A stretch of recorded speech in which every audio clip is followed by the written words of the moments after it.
Good morning. இன்றைக்கி குறிப்பிட்ட எதிர்கால நிகழ்ச்சியை பற்றி சொல்வதற்கு நம்ம ஒரு ஆக்ஷன் வேர்டை பயன்படுத்தணும். அந்த ஆக்ஷன் வேர்டுக்கு சிம்பிள் ஃப்யூச்சர் டென்ஸ்னு பேர்.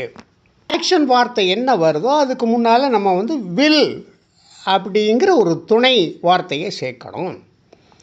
ப்ளேன்னு வந்தால் வில் ப்ளே, கம்னு வந்தால் வில் கம், கோன்னு வந்தால் வில் கோ. இது மாதிரி. அப்போ அதுக்கு சொற்கள் என்ன, அதுக்கு டயத்தை குறிக்கக்கூடிய வார்த்தைகள் என்ன மாதிரி வரும்னா, இப்போது மத்தியானம் பேசுகிற இன்றைக்கி சாயந்தரம், திஸ் ஈவினிங், மாலை உன்னை சந்திக்கிறேன், this evening I will meet you, this evening I will meet you, இன்று மாலை உன்னை சந்திக்கிறேன். இப்போ வெளிநாடு போகிற, அடுத்த ஆண்டு உன்னை சந்திக்கிறேன், next year I will meet you, next year I will meet you. 2027 உன்னை சந்திக்கிறேன், இந்த year 2027 I will meet you, 2027 ஆண்டு உன்னை சந்திக்கிறேன், அடுத்த மாதம் உன்னை சந்திக்கிறேன், next month I will meet you, next month I will meet you, நாளை உன்னை சந்திக்கிறேன், tomorrow I will meet you. இப்போது 5 எக்ஸாம்பிள்ஸ் பார்ப்போம்.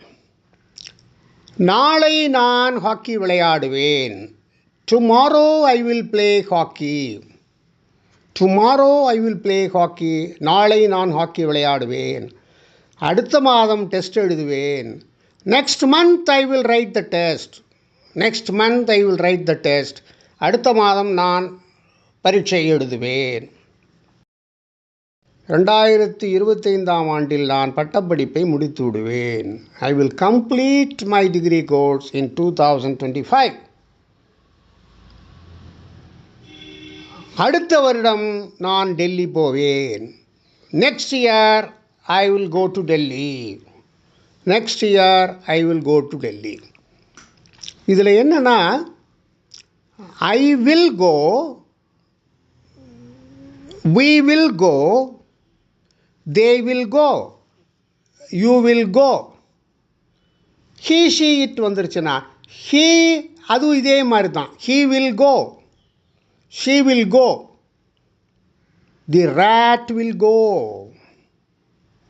அப்போ I, we, you, they, he, she, it எல்லாத்துக்குமே will போட்டு அந்த ஆக்ஷன் வேர்டு என்னமோ அதை போடணும்.